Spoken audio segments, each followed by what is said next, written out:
Bukan aku yang mati, tapi cintaku. Assalamualaikum warahmatullahi wabarakatuh. Apa kabar Bunda? Semoga Allah selalu memberikan kebahagiaan. Ngomong-ngomong, Bunda-bunda dengerin ceritaku sambil apa nih Bun? Komen di bawah ya. Namaku Aisyah, seorang perempuan biasa yang hidup dengan cara sederhana. Aku menikah dengan Tony 8 tahun lalu, lelaki yang kurasa dikirimkan Tuhan untuk melengkapi hidupku. Dari pernikahan itu, kami dikaruniai seorang anak laki-laki, Fahri, yang kini berusia 7 tahun. Hidupku terasa lengkap dengan mereka berdua. Tony bukan suami yang romantis berlebihan, tapi dia selalu punya cara membuatku merasa istimewa. Setiap pagi sebelum berangkat kerja, dia tak pernah lupa mencium keningku. Doakan aku ya sayang, biar rezekinya lancar, katanya sambil tersenyum hangat. Dan aku pun dengan senang hati mendoakannya. Kami tinggal di rumah kecil hasil jerih payah bersama. Aku sibuk mengurus rumah dan menjaga Fahri, sementara Tony bekerja di sebuah perusahaan swasta. Meski sibuk, dia selalu menyempatkan diri untuk pulang membawa oleh-oleh kecil. Kadang roti kesukaanku, kadang mainan sederhana untuk Fahri. Hal-hal kecil seperti itu membuatku yakin bahwa aku adalah satu-satunya perempuan di hatinya. Malam-malam kami sering dihabiskan dengan cerita ringan. Tony selalu pandai membuatku tertawa. Kalau ada lomba suami paling sabar, kira-kira aku menang gak? Tanyanya sambil pura-pura serius. Aku terkekeh. Menanglah, soalnya istrinya bawel tapi masih tetap betah. Dia ikut tertawa, lalu menggenggam tanganku. Sentuhan itu sederhana, tapi cukup untuk meneguhkan hatiku bahwa aku punya rumah dalam dirinya. Orang-orang bilang rumah tangga pasti ada pasang surutnya. Tapi aku sungguh merasa hidupku bersama Tony jauh dari masalah besar. Kalaupun ada, hanya pertengkaran kecil yang bisa diselesaikan dengan cepat. Aku selalu merasa menjadi perempuan yang beruntung. Punya suami yang sabar, penuh perhatian, tidak pernah kasar, dan selalu bisa diandalkan. Maka ketika teman-temanku sering mengeluh soal suami mereka yang jarang pulang, yang cuek bahkan yang selingkuh, aku hanya tersenyum simpati. Dalam hati aku bersyukur Tuhan memberiku Tony. Aku tak pernah curiga, tidak pernah sedikit pun terlintas dalam pikiranku bahwa Tony bisa menyimpan rahasia. Bagiku, dia begitu jujur, begitu transparan. Bagaimana mungkin ada ruang untuk kebohongan dalam senyum hangatnya, dalam setiap pelukan yang ia berikan? Malam itu setelah menidurkan Fahri, aku duduk di ruang tamu sambil menunggu Tony pulang. Jarum jam sudah menunjukkan pukul 10 malam, tapi aku tetap sabar. Kupikir mungkin pekerjaannya sedang banyak. Dan benar saja, ketika pintu akhirnya terbuka, aku melihatnya masuk dengan wajah lelah tapi tetap tersenyum. Maaf ya sayang, pulangnya telat, ucapnya sambil menaruh tas. Aku tersenyum lembut. Tidak apa-apa mas, sudah makan? Tanya aku. Dia menggeleng, lalu duduk di sebelahku. Belum, aku lebih suka makan sama kamu. Jawabnya menggoda. Aku tertawa kecil, lalu berdiri menyiapkan makan malam untuknya. Hati ini hangat sekali.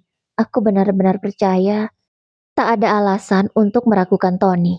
Aku tidak tahu bahwa di balik semua kebaikan itu, ada rahasia besar yang sudah ia sembunyikan dariku selama 6 tahun. Hari-hariku berjalan seperti biasa. Aku bangun pagi, menyiapkan sarapan, membereskan rumah, dan mengantar Fahri ke sekolah. Rutinitas yang melelahkan, tapi terasa ringan karena aku melakukannya dengan hati yang ikhlas. Tony pun selalu terlihat sama. Pulang kerja dengan wajah lelah, tapi tetap sempat bertanya tentang keadaanku. Capek nggak seharian di rumah? Tanyanya suatu malam sambil menyandarkan kepalanya di pangkuanku. Aku tersenyum, mengelus rambutnya. Enggak lah mas, rumah ini kan duniaku. Selama kamu dan Fahri sehat, aku juga bahagia. Dia memejamkan mata, seperti merasa tenang dalam genggamanku. Adegan itu membuatku semakin yakin bahwa aku dan Tony saling melengkapi. Aku percaya, kalau ada yang berubah, aku pasti bisa merasakannya. Namun belakangan ini ada hal kecil yang mulai mengusik hatiku. Ponsel Tony. Dulu ponsel itu tidak pernah jauh dariku. Kadang ia letakkan begitu saja di meja makan, kadang tertinggal di kamar saat mandi. Bahkan seringkali aku mengangkat telepon dari teman kantornya. Tapi beberapa bulan terakhir, Tony selalu menaruh ponsel di saku. Bahkan ketika masuk kamar mandi. Awalnya aku tidak mempermasalahkan. Aku pikir mungkin pekerjaan semakin sibuk, dan ia tak ingin ada urusan kantor yang mengganggu waktu kami. Tapi lama-kelamaan, aku mulai memperhatikan perbedaan kecil itu. Pernah suatu malam, ketika ia tidur, ponselnya berbunyi. Notifikasi pesan masuk. Aku sempat ingin melihat, siapa tahu penting. Tapi seketika Tony bergerak, meraih ponselnya dalam keadaan setengah sadar lalu mematikannya. Aku hanya terdiam. Hatiku sempat bertanya-tanya, tapi segera ku tepis pikiran buruk itu. Tidak, Tony bukan tipe lelaki seperti itu. Dia suami yang baik, penuh perhatian. Mana mungkin ada rahasia di antara kami. Aku bahkan merasa bersalah sudah sangat berpikiran macam-macam. Hari berikutnya, saat aku menjemur pakaian di halaman, tetangga depan rumah, Bu Marni, berbicara sambil lalu. Bu Aisyah, kemarin saya lihat Pak Tony di jalan besar. Saya pikir itu ibu, tapi bukan. Terus Pak Tony sama siapa ya? Tanya Bu Marni. Aku menoleh, sedikit bingung. Mungkin teman kantornya, Bu. Kadang kalau lembur suka bareng. Jawabku. Bu Marni mengangguk, meski matanya terlihat ragu. Oh, mungkin iya ya, katanya pelan. Aku tersenyum sambil melanjutkan jemuranku. Tapi hatiku terasa aneh. Bayangan kalimat Bu Marni terus terngiang. Siapa perempuan yang bersama Tony? Kenapa Tony tidak pernah cerita? Malamnya, aku menatap Tony yang sedang serius menonton televisi. Rasanya ingin bertanya langsung, tapi aku takut dianggap berlebihan. Aku terlalu mengenal Tony. Dia bisa menatapku dengan penuh kelembutan, sehingga semua curiga bisa luluh dalam sekejap. Mas, panggilku hati-hati. Dia menoleh, tersenyum. Jawabnya. Aku ragu sejenak, lalu akhirnya berkata, gak ada apa-apa, cuman pengen lihat senyummu aja. Jawabku. Tony terkekeh, lalu meraih tanganku dan menciumnya. Dasar kamu, bisa aja. Dan malam itu seperti biasa, aku terbuai dalam ketenangan semu. Aku tidak tahu bahwa sesungguhnya rahasia itu sudah lama ada. Rahasia yang begitu rapat ia simpan hingga aku sendiri tak mampu mencium baunya. Aku percaya penuh padanya, terlalu percaya bahkan. Hingga buta pada tanda-tanda kecil yang sesungguhnya mulai menyingkapkan kebenaran. Hari itu setelah mengantar Fahri mengaji sore, aku mampir sebentar ke warung depan gang untuk membeli gula. Warung itu milik Bu Rini, tetangga yang cukup dekat denganku. Kami sering berbincang soal hal-hal sepele, dari harga sayur sampai gosip ringan di sekitar kampung. Aisyah, sehat? Sapa Bu Rini sambil menimbang gula pasir. Alhamdulillah sehat Bu, ibu sendiri gimana? Jawabku ramah. Bu Rini mengangguk, tapi lalu seperti ragu. Ia menatapku sebentar sebelum membuka mulut. Ini aku cerita bukan mau bikin kamu kepikiran ya, tapi kemarin aku lihat Mas Tony di pasar. Dia sama seorang perempuan cantik masih muda. Aku kira itu adikmu atau saudara, tapi kok aku baru lihat? Tanya Bu Rini. Aku spontan tertawa kecil. Ah, mungkin teman kantor, Bu. Mas Tony kan sering belanja barang-barang kantor juga. Biasa, aku sudah sering dengar ceritanya. Jawabku. Bu Rini tersenyum canggung, seakan tak mau memperpanjang. Oh iya ya, mungkin aku aja yang salah lihat. Ucapnya lagi. Aku pun pamit pulang sambil membawa gula, seolah tak ada apa-apa. Tapi sepanjang jalan, kata-katanya mengendap di kepala. Seorang perempuan muda, cantik, bersama Tony. Aku berusaha menepis, tidak mungkin. Mas Tony bukan tipe suami seperti itu. Lagi pula, dia masih sama seperti biasanya, perhatian, lembut, tidak pernah membuatku merasa dikesampingkan. Malamnya ketika Tony pulang, ia membawa sekotak kue bolu. Tadi lewat toko roti, aku ingat kamu suka bolu coklat, jadi aku beliin, katanya sambil menyodorkannya padaku. Aku tersenyum hangat, menerima kotak itu. Terima kasih mas, selalu aja ada kejutan kecil, jawabku. Dia terkekeh, lalu menepuk pundakku. Ya, biar kamu gak bosan di rumah terus. Perhatian itu seperti obat penenang untuk hatiku. Kalau benar ada perempuan lain, mana mungkin dia masih sempat mengingat detail kecil seperti kesukaanku. Namun anehnya, setiap kali aku mencoba memejamkan mata malam itu, wajah perempuan asing yang disebut Burini justru muncul. Aku berusaha meyakinkan diriku sendiri. Kalaupun ada, pasti hanya teman kerja, tidak lebih. Beberapa hari kemudian, aku ke puskesmas untuk beli vitamin. Biasa vitamin itu untuk Fahri. Di ruang tunggu, aku duduk bersebelahan dengan seorang perempuan muda berwajah manis. Ia tampak sibuk membetulkan kerudungnya, lalu melirik ke arahku. Mbak, permisi. Ini antrian nomor berapa ya? Tanyanya sopan. Aku menoleh, melihat wajahnya sekilas. Cantik, lembut, ada sesuatu yang familiar entah di mana. Aku menjawab sambil tersenyum. Oh, habis ini mbak, jawabku. Dia mengangguk. Makasih ya mbak, katanya lagi. Hanya percakapan singkat, tapi ada perasaan aneh di hatiku. Wajah itu entah kenapa terasa pernah aku dengar dari cerita orang. Aku tidak tahu, ternyata perempuan itu akan menjadi sosok penting dalam hidupku. Perempuan yang selama ini berdiri di bayanganku tanpa kusadari. Malam harinya, Tony kembali pulang agak larut. Namun seperti biasa, ia tetap masuk rumah dengan senyum menenangkan. Ia mendekat, mengusap rambut Fahri yang tertidur, lalu duduk di sampingku. Capek nggak hari ini? Tanyanya sambil menepuk pelan tanganku. Aku menggeleng, lalu tersenyum. Enggak, kamu sendiri kelihatan lelah sekali, Mas. Dia menarik napas panjang. Ya, begitulah kerja, tapi yang penting aku bisa pulang ke kalian, jawabnya. Kalimat itu membuat dadaku menghangat. Seketika aku merasa bersalah karena sempat menaruh curiga. Bagaimana bisa aku meragukan Tony, suami yang selalu berusaha pulang dengan senyum untukku dan Fahri. Aku menatap wajahnya yang begitu tenang, dan untuk kesekian kalinya aku menenangkan diri. Tidak ada orang ketiga, tidak ada perempuan lain. Itu hanya bayangan, hanya gosip. Tony terlalu baik untuk menyakiti aku, batinku. Aku percaya, ya aku masih percaya. Aku tidak tahu bahwa bayangan itu kelak akan berubah menjadi kenyataan paling pahit dalam hidupku. Belakangan ini ada yang berbeda dari Tony. Bukan sesuatu yang besar, bukan pula perubahan yang ketara. Justru karena perubahannya kecil, samar dan halus, membuatku sulit menemukannya. Tony masih sama, pulang dengan oleh-oleh kecil, masih mencium keningku sebelum berangkat kerja, masih bercanda dengan Fahri sampai rumah dipenuhi tawa.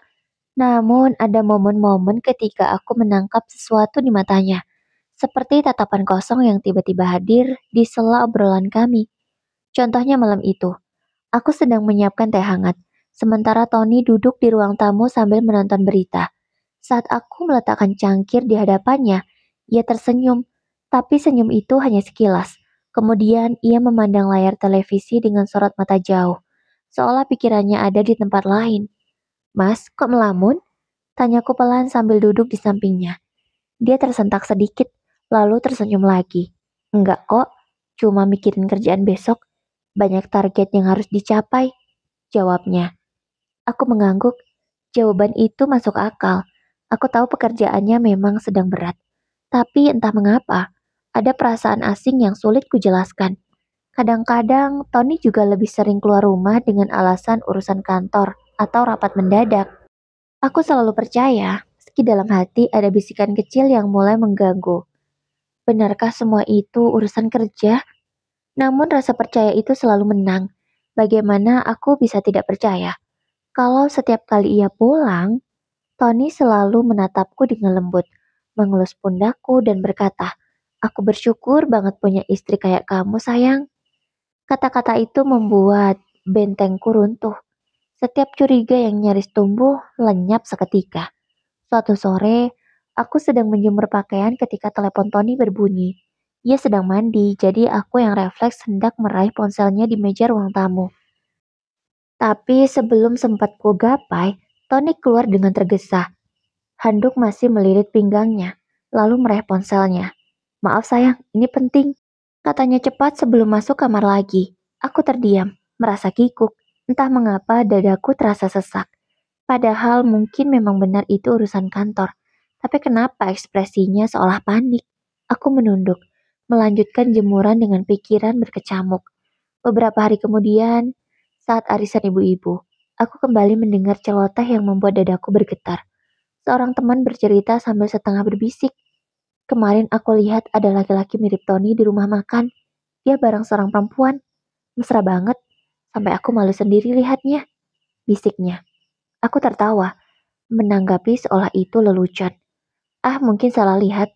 Mas Tony mana sempat begitu. Uang kerjanya aja numpuk, jawabku. Mereka ikut tertawa. Obrolan pun berganti ke topik lain. Tapi aku tidak bisa menertawakannya dalam hati. Kata-kata itu menusuk.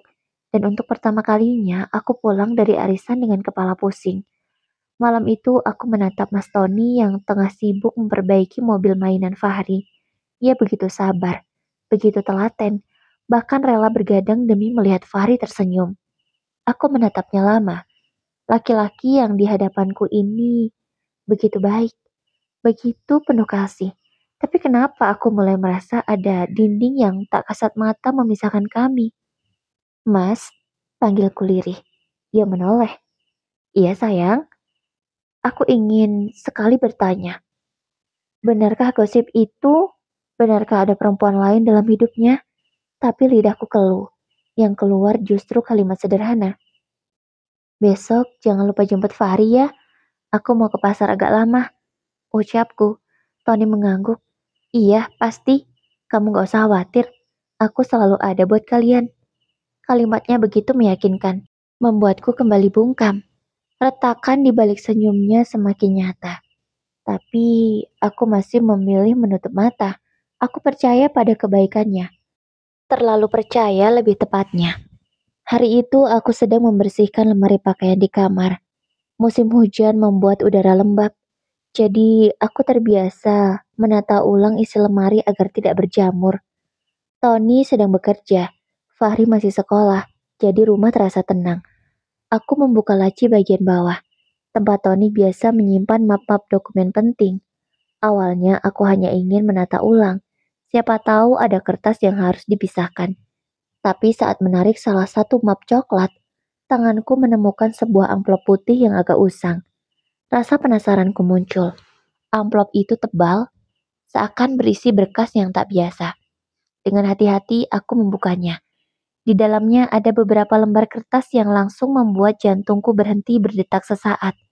Surat nikah atas nama Tony dan seorang perempuan yang namanya asing bagiku.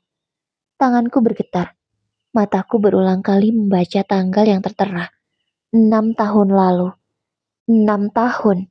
Berarti selama ini aku hidup berdampingan dengan sebuah kebohongan besar. Aku menutup mulut dengan tangan, menahan suara tangis yang nyaris pecah. Air mataku menetes, membasahi kertas itu. Rasanya tubuhku gemetar, kakiku lemas. Ya Allah, apa ini? Apa maksudnya? Bisikku pelan. Otakku menolak percaya. Tony, suamiku yang selama ini begitu baik, begitu perhatian, ternyata sudah menikah lagi tanpa sepengetahuanku. Bagaimana mungkin? Selama 6 tahun ini, ia tetap memelukku dengan tulus, bercanda dengan Fahri, seolah-olah tidak ada rahasia. Aku terduduk di lantai, memeluk map itu, antara ingin marah, ingin menangis, atau sekedar bangun dari mimpi buruk ini. Suara pintu depan berderit, menandakan Tony sudah pulang. Aku buru-buru menyeka air mata, meski wajahku pasti terlihat kacau. Dengan gemetar, aku membawa map itu ke ruang tamu. Tony terkejut melihatku berdiri di sana, menatapnya tajam sambil menggenggam kertas itu. Mas, suaraku parau. Apa ini? Dia mematung. Matanya langsung tertuju pada map di tanganku. Untuk beberapa detik, ia hanya terdiam, lalu menarik napas panjang. Aisyah, katanya pelan. Aku menggeleng keras. Air mata jatuh tanpa bisa kutahan. Jangan panggil aku seperti itu. Jelaskan, Mas. Apa ini benar? Kau sudah menikah lagi? 6 tahun? Tanya aku dengan suara bergetar. Tony menutup wajah dengan kedua tangannya, lalu duduk di kursi. Wajahnya penuh sesal, tapi bukan panik. Seolah ia memang sudah menyiapkan diri untuk hari ketika rahasia ini terbongkar. Iya, Syah. Akhirnya ia mengaku. Suaranya berat tapi tenang. Aku memang menikah lagi. Lanjutnya. Aku menjerit kecil. Tubuhku hampir rubuh. Astagfirullah, Mas. Kenapa? Kenapa kau lakukan ini tanpa bilang apa-apa padaku? Dia bangkit, mencoba mendekat, tapi aku mundur. Aku gak pernah ingin menyakitimu, katanya lirih. Aku tahu ini akan menghancurkan hatimu. Makanya aku sembunyikan. Aku berusaha tetap adil, tetap jadi suami yang baik untukmu dan Fahri. Aku salah, Syah. Tapi aku hanya ingin menjaga semuanya tetap utuh, ucapnya. Aku menatapnya dengan mata penuh air mata. Utuh? Menjaga? Mas pikir, apa yang kau lakukan ini menjaga? 6 tahun aku hidup dengan kebohonganmu.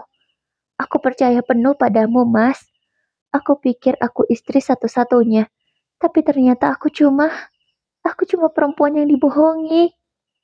Ucapku. Tony terdiam, menunduk. Aku tahu aku bersalah. Aku hanya berharap kamu bisa mengerti.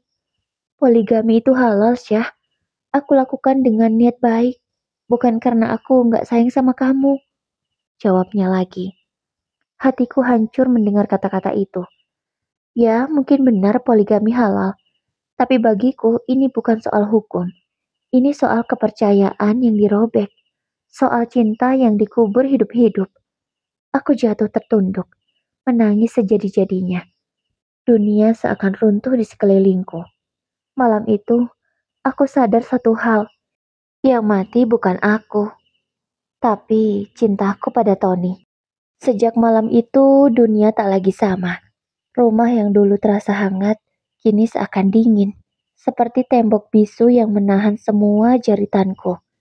Aku masih menjalani rutinitas seperti biasa. Memasak, membereskan rumah, menyiapkan kebutuhan Fahri.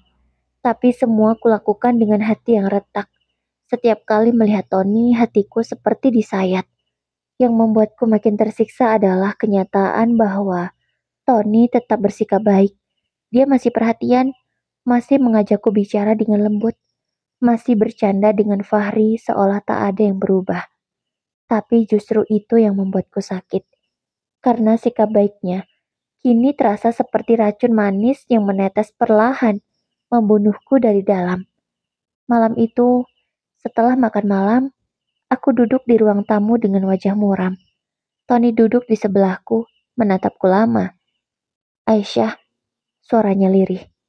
Aku tahu kamu marah. Aku tahu kamu kecewa. Tapi aku mohon, jangan benci aku. Aku masih sayang sama kamu. Katanya. Aku menoleh, menatapnya dengan mata yang sembab. Sayang? Mas bilang masih sayang. Tapi Mas sembunyikan pernikahan itu 6 tahun lamanya. Mas tahu gak rasanya bagaimana hidup berdampingan dengan suami yang ternyata bukan milikku seorang? Tanyaku. Tony terdiam. Napasnya berat. Aku gak pernah berniat nyakitin kamu. Aku, aku cuma ingin menjalankan kewajiban, berusaha adil. Aku kira kalau aku tetap baik sama kamu gak akan merasa kehilangan. Katanya. Aku menutup wajahku dengan kedua tangan. Masalah, kebaikanmu justru membuat lukanya makin dalam. Aku bingung. Aku gak tahu harus benci atau tetap cinta. Hati ini sudah robek, Mas. Dia mencoba menggenggam tanganku, tapi aku menepisnya. Tolong jangan sentuh aku dulu. Hatiku belum sanggup, tegasku. Beberapa hari berikutnya, aku merasa seperti bayangan di rumah sendiri. Aku tersenyum untuk Fahri, tapi hatiku menangis.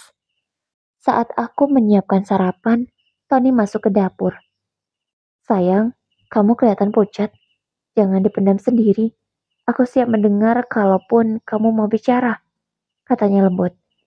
Aku menghela napas panjang. Apa gunanya bicara, Mas? Apa gunanya aku mengeluh kalau kenyataannya nggak bisa berubah? Kamu sudah menikah lagi, itu fakta yang nggak bisa aku hapus. Tony menunduk, matanya berkaca-kaca. Aku mohon, jangan pergi dariku, Syah. Fahri butuh kita berdua. Aku janji tetap jadi suami yang bertanggung jawab. Aku janji nggak akan mengurangi kasih sayangku padamu, ucapnya. Hatiku kembali perih. Kenapa dia masih bisa berkata seperti itu dengan wajah penuh keyakinan? Bagiku yang mati bukan sekedar cinta, tapi juga kepercayaanku. Malam-malamku semakin panjang. Kadang aku terbangun jam 2 dini hari, hanya untuk duduk di sudut kamar, menatap langit-langit, bertanya pada Tuhan. Ya Allah, kenapa aku? Apa salahku sampai harus menanggung perih seperti ini? Aku menangis pelan, menutup mulut agar Fahri tak mendengar. Luka itu terus menganga, tak ada yang bisa menutupinya. Aku mulai menyadari, mungkin benar Tony masih baik, masih setia memberi perhatian. Tapi luka karena kebohongannya tak akan pernah benar-benar sembuh. Seperti belati yang menancap terlalu dalam, meski dicabut tetap meninggalkan bekas. Aku hidup, tubuhku masih bernafas, tapi cinta yang dulu menghidupkanku, kini sudah mati. Hari-hari setelah kebenaran itu terbongkar, aku hidup dalam dua dunia yang bertolak belakang. Di hadapan Fahri, aku berusaha tetap menjadi ibu yang ceria. Aku tersenyum, menemaninya belajar, menyiapkan bekalnya, bahkan masih bercanda kecil agar ia tidak merasa ada yang berubah. Tapi begitu pintu kamar tertutup, aku kembali menjadi perempuan yang hancur. Menangis diam-diam, memeluk bantal seolah itu bisa menahan luka. Aku terjebak dalam pertanyaan besar. Haruskah aku bertahan atau pergi? Suatu sore, aku duduk di teras rumah, memandangi Fahri yang bermain bola sendirian. Tony pulang, lalu mendekat dan duduk di sampingku. Aisyah, katanya perlahan, aku tahu kamu masih marah, tapi aku minta satu hal, jangan pernah tinggalkan rumah ini. Pintanya, aku menoleh, menatap wajahnya, wajah yang dulu selalu memberiku ketenangan, kini hanya menimbulkan luka. Kenapa, Mas? Apa gunanya aku bertahan kalau hatiku sudah mati? Tanyaku dengan suara bergetar. Tony menggenggam tanganku erat. Karena Fahri butuh ibunya, butuh kita berdua. Kalau kamu pergi, dia yang paling hancur. Aku rela kalau kamu benci sama aku, asal jangan biarkan Fahri kehilangan kamu. Aku terdiam. Kata-katanya menusuk tepat di hatiku. Ya, aku bisa meninggalkan Tony. Tapi bagaimana dengan Fahri? Anak itu begitu mencintai ayahnya. Dunia kecilnya hanya berputar pada kami. Apa aku tega memutus itu semua? Malam itu aku berdoa lama sekali. Sujudku terasa berat, mataku basah. Ya Allah, tunjukkan jalan. Aku lelah, aku ingin pergi. Tapi aku takut Fahri terluka. Aku ingin bertahan, tapi hatiku sudah tak sanggup. Tangisku pecah dalam doa. Beberapa hari kemudian, aku berbincang dengan ibuku lewat telepon. Bu, kalau aku kalau aku merasa nggak kuat lagi di rumah ini, apa aku salah kalau pergi? Tanyaku lirih. Suara ibuku terdengar tenang. Nak, keputusan ada di tanganmu. Tapi ingat, kalau kamu pergi, itu bukan berarti kamu kalah. Dan kalau kamu bertahan, itu juga bukan berarti kamu lemah. Yang penting, jangan sampai kehilangan dirimu sendiri. Kata-kata itu membuat dadaku sesak. Aku semakin bimbang. Di sisi lain, Tony tetap memperlakukanku dengan baik. Dia tidak pernah marah meski aku sering diam. Dia tetap pulang membawa oleh-oleh kecil. Tetap menanyakan kabarku. Tetap mencium keningku sebelum tidur. Ironisnya, kebaikannya membuatku semakin sulit mengambil keputusan. Kalau saja dia kasar, mungkin aku sudah pergi tanpa menoleh lagi. Tapi karena dia tetap baik, aku justru terjebak dalam dilema. Aku bertanya pada diriku sendiri. Apakah aku harus bertahan demi Fahri dan demi kebaikan Tony yang tak pernah hilang? Ataukah aku harus pergi demi hatiku yang sudah tak lagi bisa mencintai? Malam itu aku berbaring dengan mata terbuka, menatap langit-langit kamar. Tony tidur di sebelahku, wajahnya tenang. Aku menoleh sebentar, lalu membisikkan kata yang hanya bisa ku dengar sendiri. Bukan aku yang mati, Mas, tapi cintaku. Hari itu hujan turun deras sejak pagi. Aku baru saja selesai menjemur baju di ruang dalam ketika ponselku berdering. Nomor tak dikenal. Assalamualaikum, ini Mbak Aisyah. Suara seorang perempuan terdengar ragu. Aku mengernyit. Iya, betul, ini siapa? Tanyaku. Aku Sinta, jawabnya lirih. Istri Mas Tony, lanjutnya terbata. Darahku seperti berhenti mengalir. Tanganku bergetar hebat. Ponsel nyaris terlepas. Untuk beberapa detik, aku tak mampu mengeluarkan suara. Aku ingin bertemu, Mbak. Aku tahu mungkin ini salah, tapi aku ingin kita bicara baik-baik. Katanya lagi, nyaris seperti memohon. Aku ingin menutup telepon itu. Ingin pura-pura tak pernah mendengarnya. Tapi ada sesuatu di dalam diriku yang menahan. Entah keberanian, entah keingintahuan, atau mungkin hanya sekedar kebetulan untuk menatap langsung orang yang ikut merobek hatiku. Baik, suaraku bergetar. Kita bertemu, tapi jangan di rumah. Kami bertemu di sebuah kafe kecil di sudut kota. Aku datang dengan dada berdebar, sementara hujan masih menetes pelan di luar. Seorang perempuan muda sudah duduk menungguku. Wajahnya manis, lembut, dan jelas lebih muda dariku. Dia mengenakan gamis sederhana, matanya teduh namun penuh kegelisahan. Begitu aku duduk, dia langsung menunduk. Terima kasih sudah mau datang, Mbak, katanya pelan. Aku hanya diam, mencoba menahan amarah yang ingin meledak. Aku tahu aku salah, aku masuk ke dalam rumah tangga orang lain. Tapi aku tidak pernah bermaksud menyakiti Mbak. Aku menikah dengan Mas Tony karena dia bilang butuh aku. Dia selalu baik, selalu perhatian, dan aku jatuh cinta, ucapnya. Dadaku terasa sesak. Rasanya ingin kuhardik dia. Ingin kusalahkan semua yang terjadi. Tapi anehnya, aku justru tidak bisa. Entah mengapa melihat wajahnya yang penuh rasa bersalah membuatku kehilangan tenaga untuk marah. Aku menarik napas panjang. Kalau kamu bilang Mas Tony baik, iya aku tahu itu. Dia memang selalu baik. Itu yang membuat aku tidak pernah curiga 6 tahun lamanya. Tapi apakah kamu tahu? Kebaikan itu juga yang membunuhku perlahan. Air mata tanpa sadar jatuh dari mataku. Sinta pun ikut terisak. Aku minta maaf, Mbak. Sungguh, aku nggak tahu bagaimana harus menebus ini semua. Aku juga seorang istri. Aku bisa membayangkan sakitnya kalau aku di posisi Mbak. Aku menatapnya lama. Ada luka, ada amarah, ada kecewa. Tapi ada juga rasa iba. Iba karena dia pun sebenarnya terjebak dalam janji manis Tony yang penuh kebaikan. Apa kamu bahagia sekarang, Sinta? Tanyaku akhirnya. Dia menunduk lebih dalam. Bahunya bergetar. Entahlah, Mbak. Kadang iya, kadang enggak. Aku mencintainya, tapi setiap kali aku ingat ada Mbak dan anak Mbak, aku merasa jadi perampas. Hatiku tidak pernah benar-benar tenang. Aku terdiam. Di saat itulah aku sadar, luka ini bukan hanya milikku. Luka ini juga milik perempuan di depanku. Bedanya, aku dipaksa menerima. Dia dipaksa merasa bersalah. Kami berpisah dengan air mata yang masih basah di pipi masing-masing. Aku berjalan pulang dengan langkah gontai. Hati ini masih retak, tapi setidaknya sekarang aku tahu. Musuhku bukan Sinta. Musuhku adalah keadaan dan mungkin cintaku sendiri pada Tony yang tak pernah pudar meski sudah mati-matian kubunuh. Di rumah, Tony sudah menunggu. Dia tersenyum begitu aku datang, seolah tak terjadi apa-apa. Dan aku hanya bisa menatapnya lama, sambil berkata dalam hati, Mas, sampai kapan kita akan pura-pura bahagia? Sementara hatiku sudah setengah pergi. Sejak pertemuan dengan Sinta, pikiranku semakin kacau.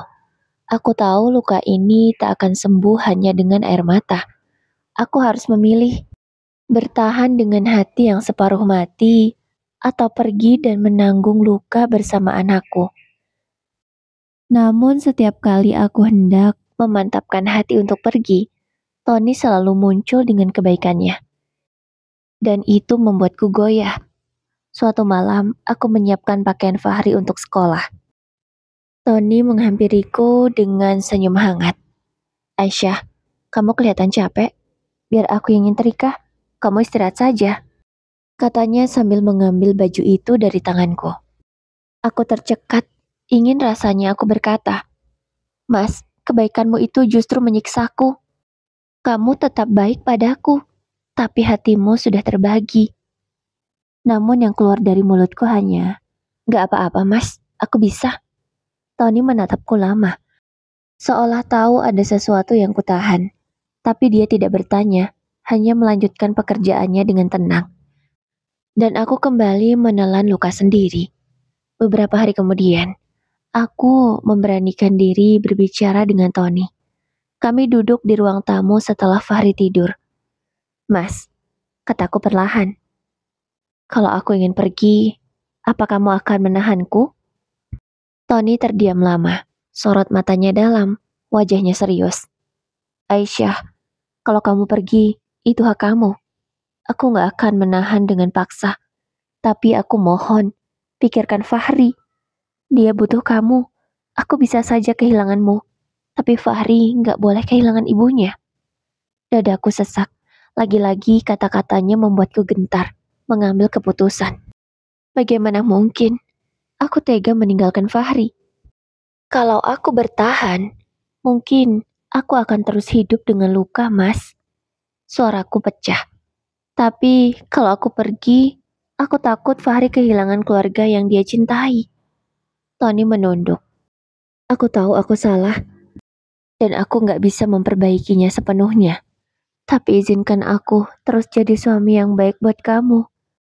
Meski hatimu mungkin sudah gak utuh lagi. Air mataku jatuh tanpa bisa aku tahan. Kenapa dia tetap baik? Kenapa dia tidak marah atau kasar? Supaya aku punya alasan kuat untuk pergi. Malam itu aku kembali memikirkan kata-kata ibuku. Jangan sampai kehilangan dirimu sendiri. Tapi siapa aku sekarang? Seorang istri yang tetap diperlakukan baik, tapi hatinya penuh luka. Atau seorang perempuan yang terlalu takut kehilangan anaknya kalau memilih untuk pergi. Keputusan itu terus tertunda. Setiap kali aku melangkah, kebaikan Tony menarikku kembali. Aku tersenyum pahit pada diriku sendiri. Mungkin bukan Tony yang menahanku, tapi aku yang belum siap kehilangan segalanya. 6 tahun aku hidup dalam kebohongan yang rapi. 6 tahun aku menjadi istri yang bahagia tanpa tahu kenyataan pahit di baliknya. Dan kini, setelah semua terbongkar, aku baru menyadari sesuatu. Ternyata aku masih hidup, yang mati hanyalah cintaku. Aku tidak lagi menatap Tony dengan rasa yang sama. Wajahnya masih sama, senyumnya masih hangat, perhatiannya masih tulus. Tapi hatiku sudah berbeda. Ada jarak yang tak kasat mata. Ada luka yang tak bisa sembuh hanya dengan kebaikan. Suatu sore, aku melihat Tony bermain bola dengan Fahri di halaman. Tawa anakku pecah, berlari mengejar bola. Lalu jatuh ke pelukan ayahnya. Mereka tampak begitu bahagia. Aku berdiri di ambang pintu, mengamati mereka.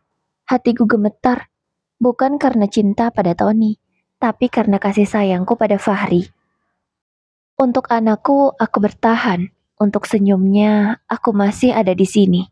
Bukan lagi karena Tony, bukan lagi karena cinta, tapi karena aku tahu kehadiranku adalah separuh dunianya. Malam itu aku menulis di buku harian. Tanganku bergetar, tapi aku menulis dengan jujur. Aku mungkin tidak lagi mencintai suamiku seperti dulu. Luka yang dia buat terlalu dalam. Tapi aku memilih tetap tinggal, bukan karena dia, melainkan karena anakku. Aku memilih menanggung luka ini agar anakku tidak kehilangan senyum bahagianya. Jadi bukan aku yang mati, tapi cintaku. Dan mungkin suatu saat nanti aku akan belajar hidup tanpa cinta. tapi tetap dengan harga diriku. Aku menutup buku itu, lalu menatap langit-langit kamar. Tony sudah terlelap di sampingku. Aku berbisik dalam hati. Terima kasih, Mas. Sudah jadi suami yang baik, meski cintaku padamu sudah terkubur. Air mataku jatuh, tapi kali ini tanpa sesak, karena akhirnya aku menemukan jawabanku. Aku masih hidup. Luka ini mungkin selalu ada, tapi aku masih punya alasan untuk bertahan, anakku. 3 tahun sudah berlalu sejak hari ketika aku menuliskan kalimat terakhir di buku harianku. Bukan aku yang mati, tapi cintaku. Waktu berjalan, dan aku belajar berdamai dengan keadaan. Luka itu tidak pernah benar-benar hilang, tapi perlahan menjadi bagian dari diriku.